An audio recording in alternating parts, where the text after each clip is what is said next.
Internets, welcome back to another episode of the Premium Pete Show. Sitting down here with he's not a young kid, okay? That's first off. Definitely not a young kid. Been around, making some noise, okay? We're in an undisclosed location. Shouts to my boy Dave from Ewan. Listen, the one and only 38 Spesh is in the building. How you doing, man? I'm good, man. Nice to meet you. You know, it's the first time, I heard a lot about you. First time meeting you. It's an interesting journey, especially from somebody who's been around doing it for a minute. Mm-hmm. You know what I'm saying? And really trying to figure out this independent game and Right. also how to bring up other people. Right off the bat, for people who don't know you, what 38 Spesh, like, how did that even come about? What does that even mean? Well, man, like, when I first started rapping and shit, I used to call myself the specialist, you know what I'm saying, back then, you know what I'm saying? And,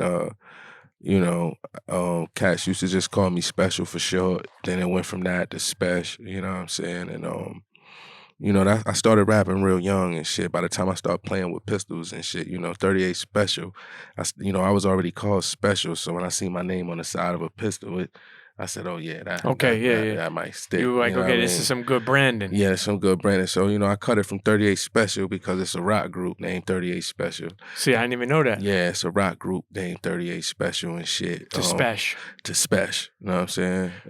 Born and raised in Rochester. Born and raised in Rochester, New York, upstate New York, you know what I'm saying? See, for a Brooklyn kid, it's funny because it's like, thank God, because of doing things and pushing myself, I've been able to travel the world. Right. But most cats, and from New York City, sometimes I realized as I got older, I'm like, yeah, these dudes want to tell you what's going on. They've never been off the block. The reason why I say that for is because I don't know Rochester. For people listening, like, paint the picture of what that was like growing up in Rochester. Rochester was like poverty, you know what I'm saying? Poverty, crack infested, no opportunity, real violent place. If you Google New York State's murder capital, you will see that, Rochester and Syracuse, we was fighting back and forth for that title for a while. And, when they say, murder capital, that's per capita. Rochester's a small place with, a few thousand people. And, we average a large amount of homicides, like growing up in this poverty area. So, a lot of cats, when they go upstate from this city, because mind you, we 5-6 hours away from the boroughs, but when we go to prison system, that's when we actually all become one and we start to, learn about other parts of the state. Because being 5-6 hours away, it's very hard for a person from the boroughs to really understand our stories up there, you know what I'm saying? Because we so far away. That also caused a lack of opportunity and resources when it came on the music side. Sure. You know what I'm saying? Like, being from upstate New York, you fight always from not being from a borough. Mm. When you hear New York, you think of the boroughs automatically. You know what I'm saying? So being from Rochester, Buffalo, Syracuse, or any one of those towns up there, our stories would never get heard because the towns were so small.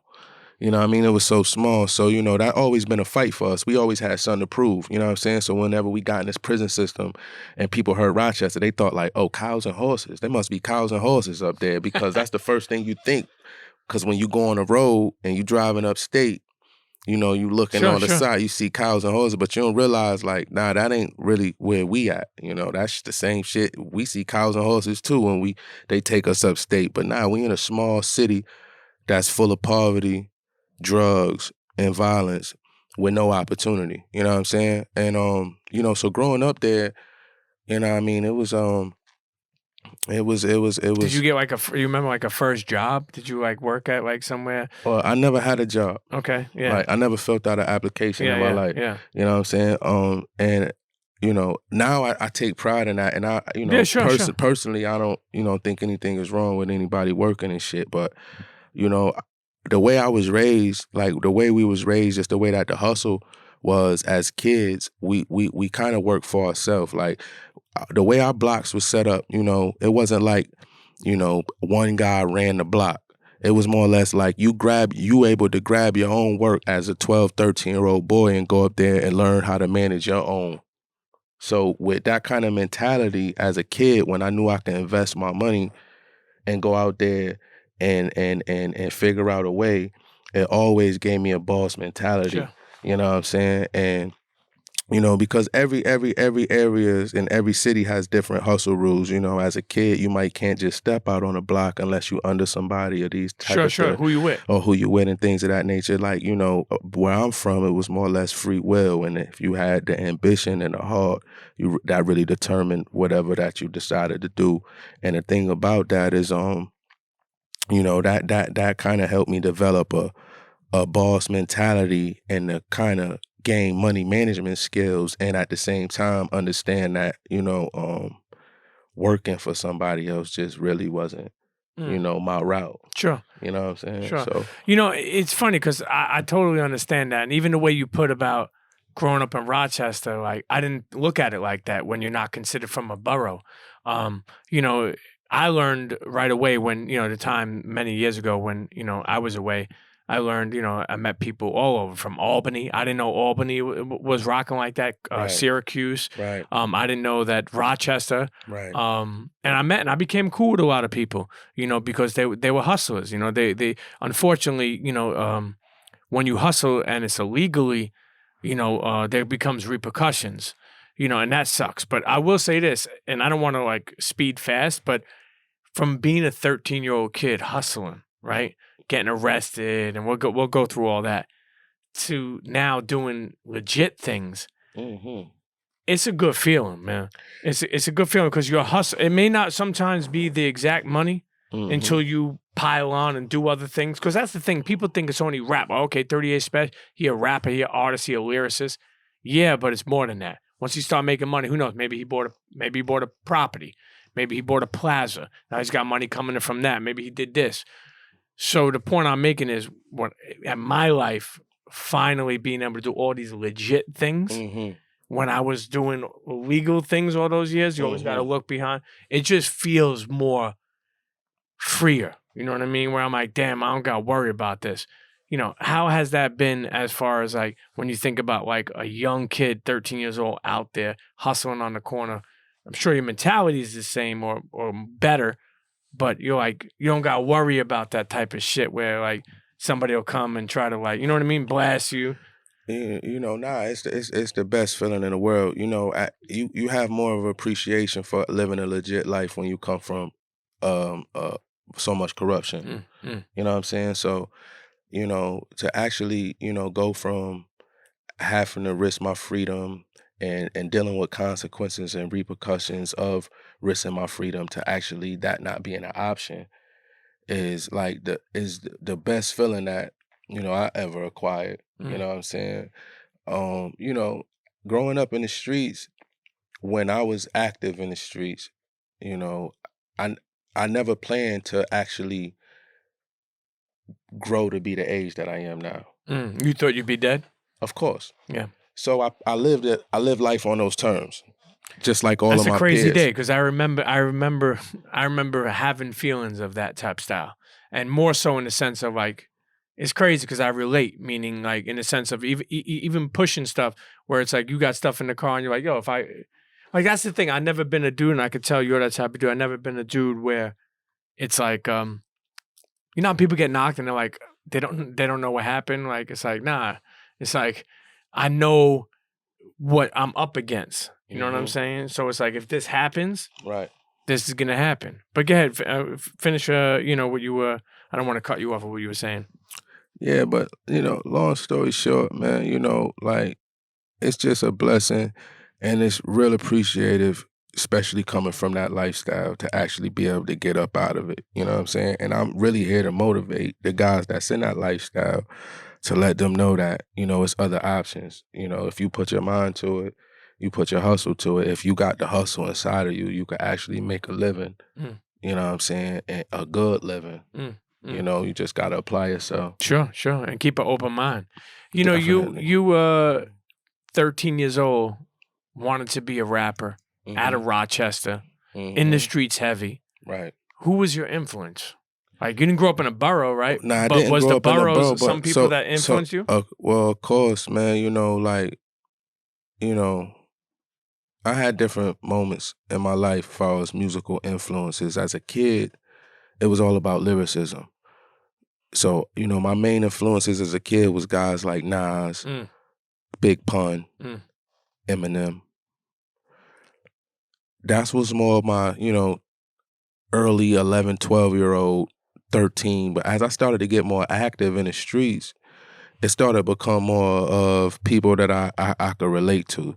So that's like Jay-Z was, you know, someone that actually spoke a language that I understood. That you felt, That I felt and I understood, you know. And moving forward after that, I would say Young Jeezy, with not being the most lyrical, but it was a believability factor and a motivational factor that he added to the street. To the street that helped me, you know, push for, you know, to, you know, a higher level of street achievement. You know what I'm saying? So, you know, it was motivational music like that I could relate to, and it was always music that I could relate to that had a believability factor. Were you writing at a young age? Well, yeah, I started writing probably like 7, 8 years old. Like in a just writing. Like when I went to school, when I did go to school, I was in there writing. I already knew what I wanted to be. I knew what my profession was as a kid. So, you know what I'm saying? After I learned the basics in school, I just would go there just to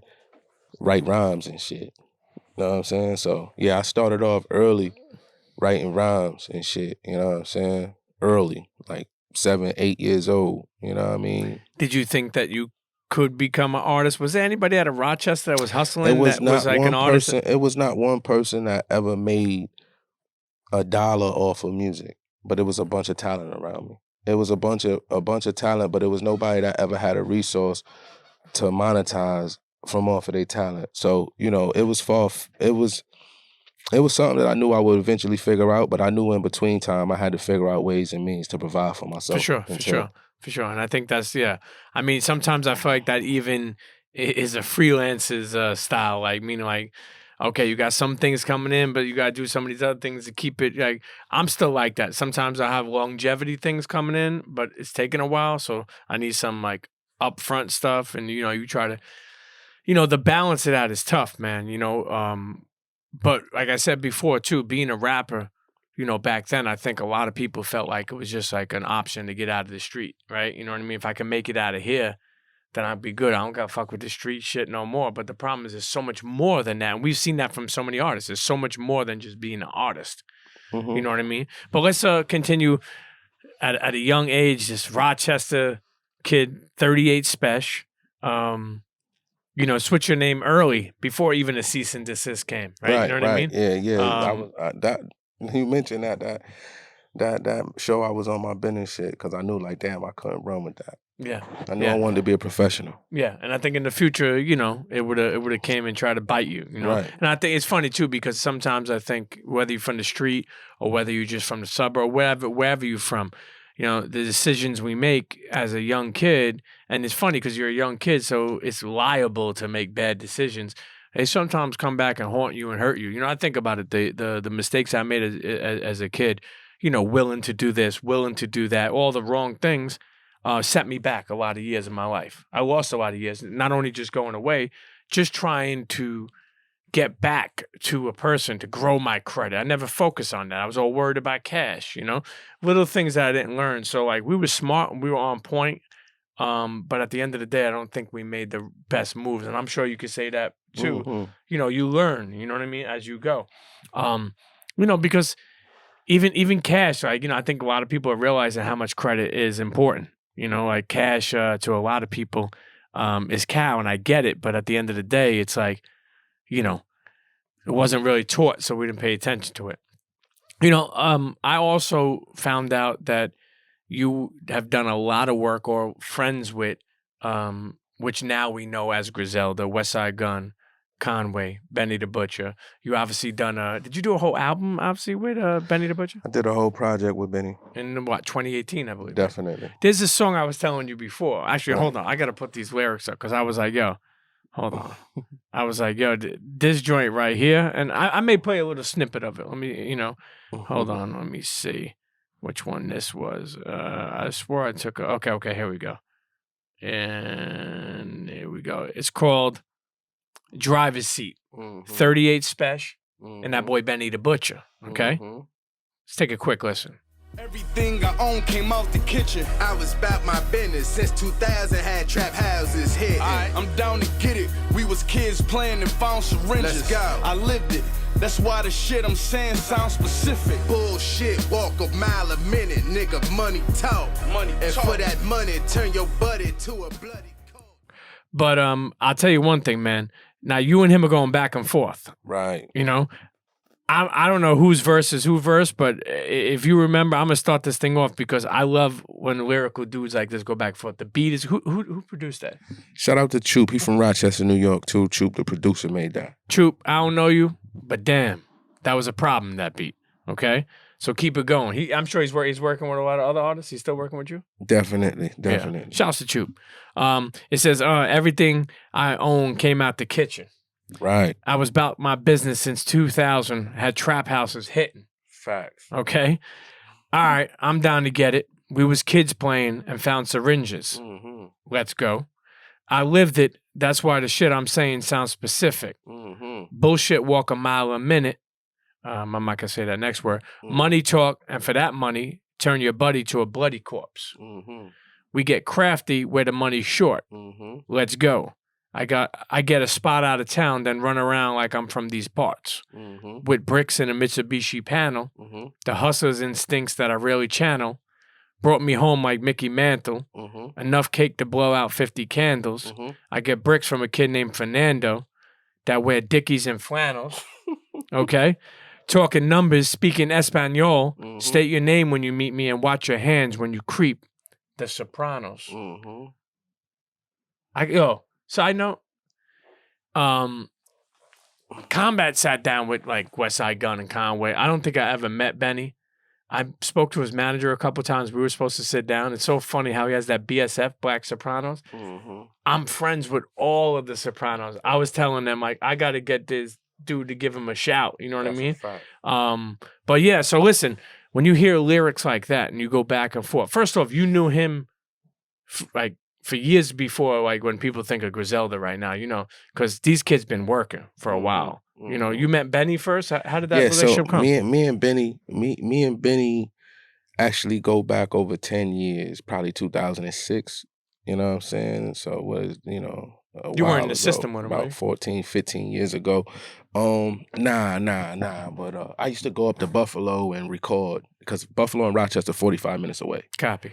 So I used to, you know, go up there and record. Shout out R.I.P. to DJ Shade, which is whose studio we used to all work at. And, you know, when I met Benny, you know, we was two young guys and we was talking the same talk and we just automatically clicked. So from then we just started working with each other, and we was doing projects and shit. So, you know, we was doing work with each other 15 years ago, you know what I'm saying? And then, you know, he went away, I went away for a little bit. We came back and then we joined forces again. And, I kind of stopped doing music for a little while because I was in the streets. And then, you know, you went back to the streets? Yeah. He kept, you know, like, you know, pursuing. He kept pursuing. And then, you know, the Griselda movement had grew. And, you know, I really ain't never have a relationship with Wes. Or me and Conway, we knew each other. We would cross paths, and you know, but me and Benny, we had more of a brotherhood, of more history and things of that nature, and you know, so when I decided to come back and take music serious, he was like, "All right, well, let's work," and then we did a whole album together. What's the name of the album? It's called Stabbed and Shot. Internet. You know what I'm saying? Yeah. It's from 2018. But don't matter, okay? If you're just learning about 38 Spesh, I want you to go back and check that album. I ran that joint today, okay? It made my ride easier to get here. I appreciate that. Nah, it's real lyricism, man. You know, me and Ben, we always been sparring partners, and we bring the best out of each other. You know what I'm saying? Yeah. So it's good when you know you got somebody that actually you know. 1 second. Yeah. I'm doing a podcast right now. I'll call you right back. You know what I'm Tell saying? the customers to wait, man. Yeah. So, I'm only playing. He's out the streets. I'm definitely Internet's out mind the your streets. business. Definitely. Okay? Yeah, so, you know, it's good to have sharp swords around, you know, so I try to keep all the best spitters around me, and you know we always sharpen each other's swords. So you know I'm attracted to high level lyricism. You know what I'm saying? Real hip hop. I mean, Real think about hip-hop. it. Think about like people love the days, like, and I think that's why Griselda is also getting so much attention because Right. people love the days of the, you know, the whole Wu-Tang come up, the whole Rockefeller, the whole spitting, the whole hard beats, real lyrics. I mean, like I said, this project has a lot of that. You know, for people from your experience and from your relationship, for people who really just know Benny as a lyricist and someone who's about, like, you know, I consider him an entrepreneur. Right. I consider all of them. I know West Side Gun for a while. He's been a streetwear sneaker dude. Me and him have clicked back for years. You know what I mean? And I love what he's doing with the whole movement. You know what I'm saying? And I'm not gonna sit here and say, because there's like, you know, I know some people were late to it and act like they were early. Right. But it is. But for me, I'm like, yo, if they don't know 38 Spesh 5 years ago, if they know him now, it's all good. Welcome. You know what I'm saying? I feel like people who don't know who you are say, it's like, how do we get them to know who you are? Right? That's how I look at it. When people may not know who I am, I don't ever take it personal. I'm like, how could I get them to know who I am? So do I have to work harder? Do I have to do this? But more importantly, when you think about Benny the Butcher, you know, what type of dude would you say? Sometimes, like, people, I like this because sometimes people don't get to get their flowers. You know, a lot of people be like, you know, yeah, we're cool with each other, it's all love. But they never get to hear, like... One thing I can say about him is that he's one of the hardest working guys I ever met. Like, well, outwork and run circles around so many. He's a hard worker. And one of the most humblest guys that I came across. You know what I'm saying? That's powerful. Yeah. And I think that'll obviously help him in his future, being like that, about his business, crazy with the bars, crazy work ethic. I think that's important too. Now, let me ask you something. Obviously, you're a hustler, but how has that been, being in the studio all times, like hours and morning? I mean, that's the thing people don't see with artists. The creative process, it's draining. You know what I'm saying? Yeah, it definitely can be, man. It's like a prison. You put yourself in a prison. I've been inside of that studio environment now I feel like I've been doing like a, 36-month bid or something. All I see is a computer screen and speakers and keyboards and a microphone every single day. Still writing, or you write on your iPhone, or you write it on a pad still? Well, it all depends, man. A lot of times, I got to the point where I memorize everything. I just keep repeating it in my head till I fully memorize. The only time I really write it down is if I memorize the whole song and I ain't got access to record it and I have to move on to the next one. So I probably either rap it in my phone so I don't forget it, or write it down so I can move on to the next one and empty my... Sure. Do you ever come up with stuff as you're driving and shit like that? Or? Every day. Yeah. Every day, mid-convo, you might say something, be like, "Oh shit, that's you know what I mean, man." Everything is content. When you really in rap mode, you shouldn't have writer's block. Like, people who have writer's block, they not really in full rap mode. Once you in full artist mode, full rap mode, everything that you consume is material. How do you feel like you get in full rap mode? I mean, I know some people are different, but how do you feel like? Well, what do you consider full rap mode? Full rap mode is when you wake up, like, I gotta make a record. It's basically waking up and going to sleep thinking about the same shit. Sure. It's like if you in the streets and you hustling, you actually waking up, you going to sleep thinking about the same shit, And and when you in rap mode, it's the same shit. It's progress. It's like, you actually want to continue to grow as an artist and to keep making good product. Sure. You mentioned you obviously been a product of the streets, hustling and doing whatever you have to do. And then later on, you continuously have put out albums. Like I said, for people who know 38 Spesh, maybe you're going to learn a little something more. For people who don't know 38 Spesh, I want you to learn something. Now, when you grew up in Rochester, you grew up with mom and dad? And I grew up in a single-parent household. Just mom? Yes. What did mom do? My mama never worked. So, Okay. It was a struggling environment. Mm-hmm. You know what I'm saying? It ain't like I really grew up in a fortunate environment, which is some of the best things that could ever be done to a kid. Like, I think like some of the best things that could be done to any entrepreneur is to be born in poverty. You mean because it just made you more hungry? It makes you more hungry and it makes you appreciate positioning. See, you know, a lot of people won't really capitalize off positioning because they don't know or never experienced the lack of. Mm. So, you know, the lack of is actually what helps with appreciation. Mm. So, you know. It's a good point, man. It's a good point. It's good to have on your head. So you've been rapping for a long time, put out a lot of albums. Internets, go to Spotify, go to whatever DSP you go to, iTunes, SoundCloud. Check for 38 Spesh. Follow him. Make sure you continue to check out what he's doing. Right. But more importantly, when you think about it, you're working on all these projects. You've been rapping for years, right? Definitely. Whether you know him or not, you know, don't worry about that. Like I said, now if you don't know him, now you will. But the point I'm making to you is you did lose the love for it at one point in time. I don't want to say the love. Okay, let me say you did. You tell me, but you did like get to a point, and this happens to everybody. I've been there, not only with just hip hop. I definitely got to a point where I wouldn't say I lost the love for it, but you know, just hated the music business. Not understanding the business was very discouraging.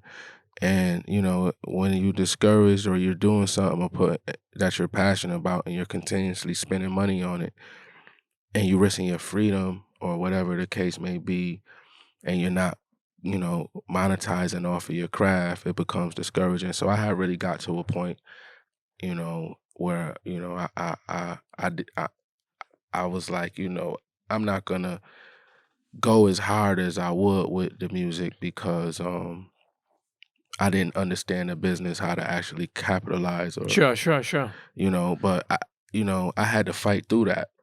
You know, I had to fight through that, you know what I'm saying? And that's when the strong faith come in.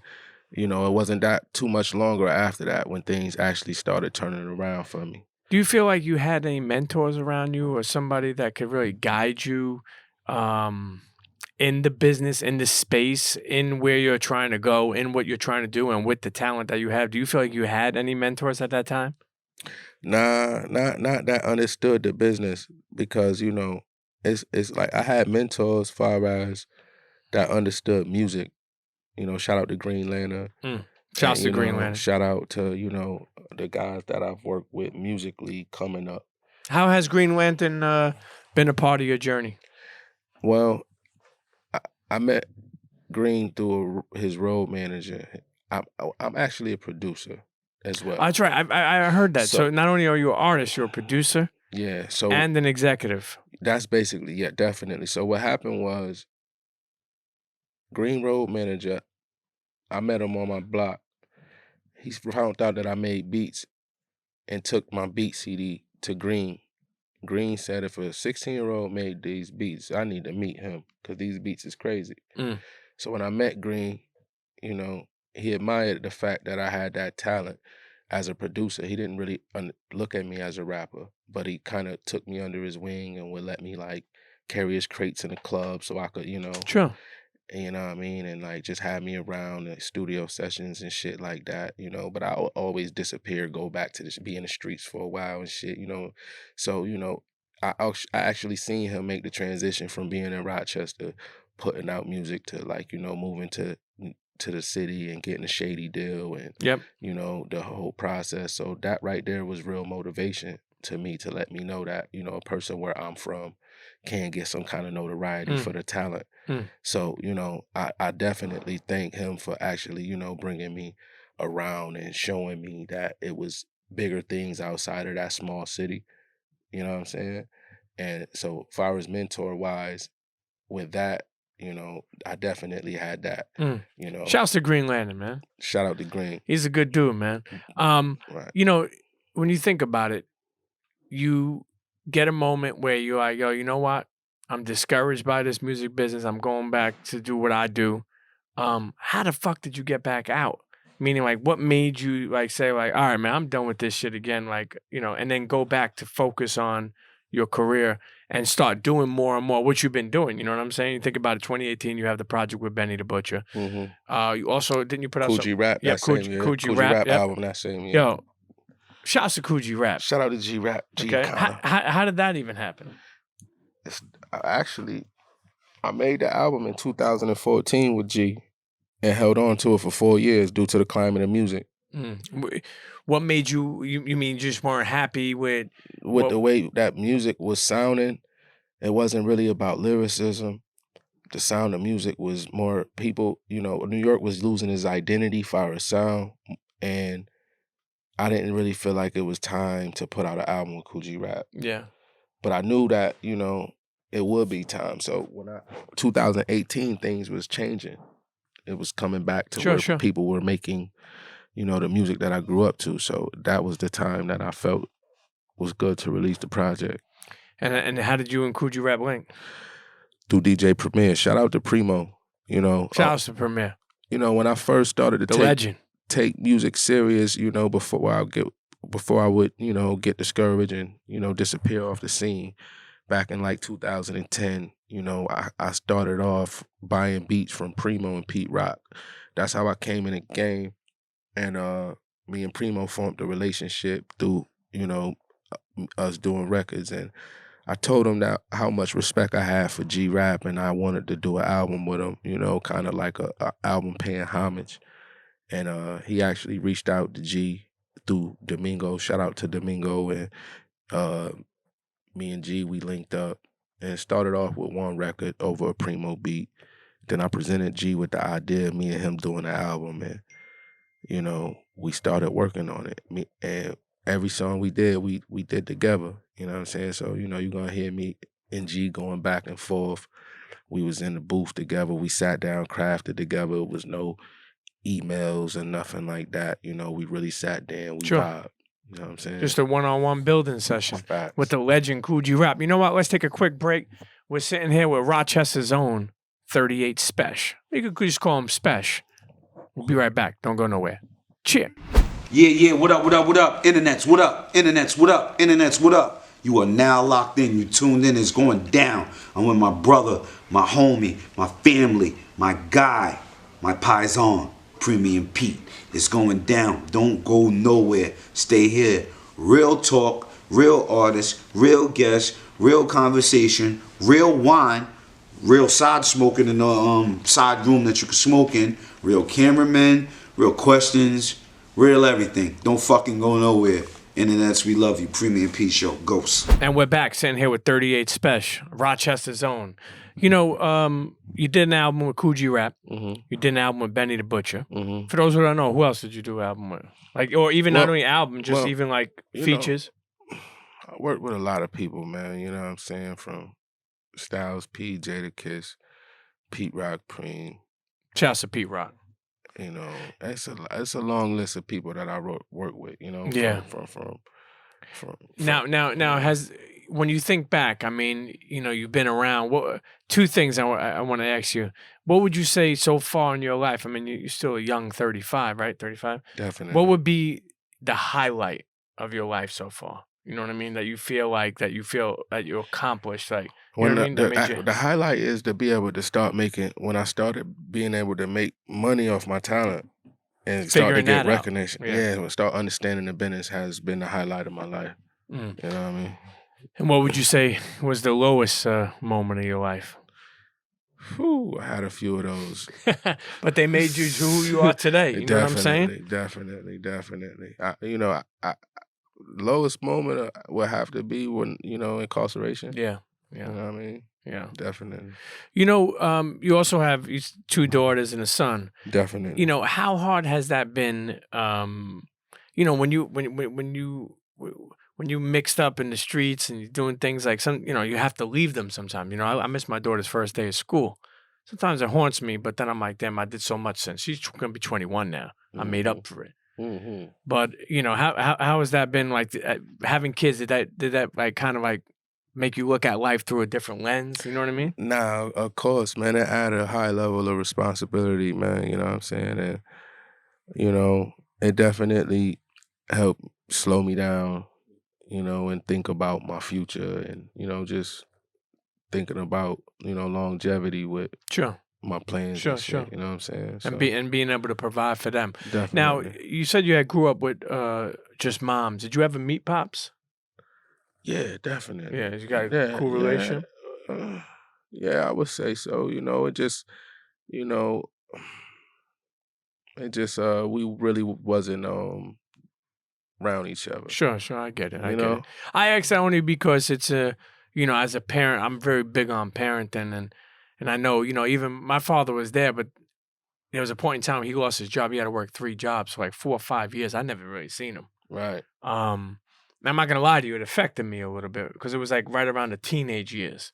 And it was a time where it's funny because my father was doing real well up to I was about 10, and then he had lost his job, and then we started struggling. Mm-hmm. I didn't realize that. It's funny too. I always talk about this with different ethnicities. Like, I'm Italian, but we ate pasta every night. I thought that was normal. I didn't Right. know, like, it's almost like a lot of Spanish or families, like they'll say Right. like rice and it's, Right. don't get me wrong, it's an easy dish to make, but you don't even realize as a kid that your family's struggling Right. until Right. you get older.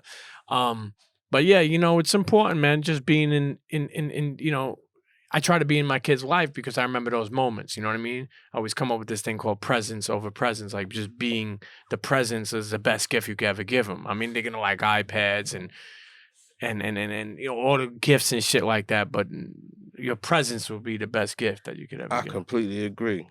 Yeah. Definitely. So you also have a label. What's the name of the label? T.C.F Music Group. Okay. Trust. What does that mean? Trust? Definitely. Trust comes first. Have you been looking for certain artists or? Well, I wouldn't say really looking for certain artists, you know what I'm saying? I just been dealing with the artists that's really in this lane that I have affiliations with, you know what I'm saying? And we just been doing what we do, putting out good quality music, consistent. You know what I'm saying? Now, what about with your producer hat? Because mind you, internets, this is an artist, 38 Spesh. He's also an entrepreneur. He's also an executive. He's also a producer. Okay? So now, you said something to me earlier, and as we wind this episode down, I don't want to forget it. You said you have the East Coast Master P. Right. Right? Well, a version of that, you said. Yeah, a version of that. When I say that is because, of the amount of music that I'm putting out in a short time span. You know what I'm saying? Independently, you know what I'm saying? And that's what it is, It was a point of time, some months where we were dropping a project every week. Sure. You know what I'm saying? And it's nobody else that's in my lane that's actually doing that, you know what I'm saying? And the catalog is growing and we got a bunch more to come, you know what I'm saying? Is there more stuff with you and Benny? Yeah, me and Benny got a couple more projects coming, you know what I'm saying? So internets. Yeah, definitely. The lyrics, when y'all go back and forth, it's like two dudes just playing one-on-one basketball, man, or maybe even one of them like fencing. And what's so funny? Fencing. Yo, I never know. I drove in Jersey the other day. I seen a thing for fencing classes. Word. I was like, yo, this is what's good when you get out of the fucking, the hood, right? I was like, I can't imagine that, fencing. Like being like, I couldn't imagine going there like I was signing up for swim lessons. Like it was kind of like fencing lessons. But anyway, I just feel like y'all just, really just sharp, like steel sharp and steel, straight up.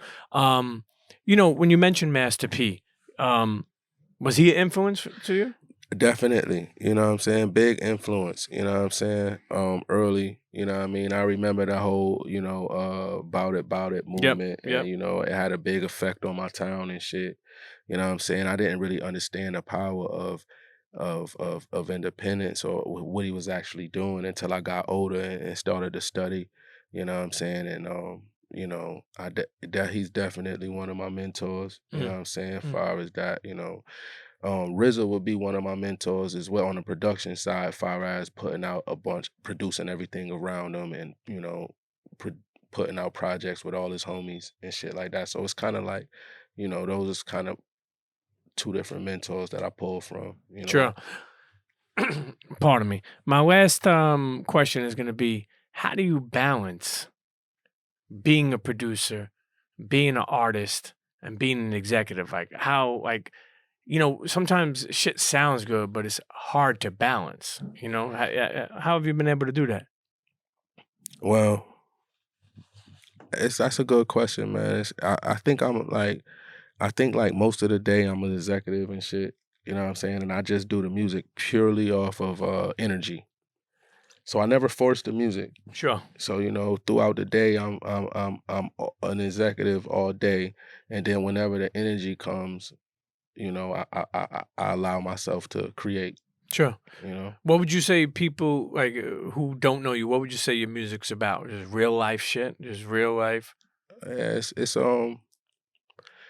it's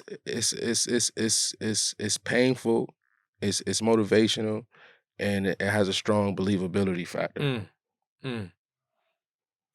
Listen, I look forward to hearing more and more from you. I'm glad that we were able to sit down, and I hope that people who know 38 Spesh, maybe they learned a little bit of something more, and those who didn't know him, like I said before, get to know him. On Instagram, what is it, 38? I am Spesh on all social medias. That's IAMSPESH. You fucking with social media? You like it? It's cool and shit. It's good for networking. It's good to see people. Oh, that's the last thing.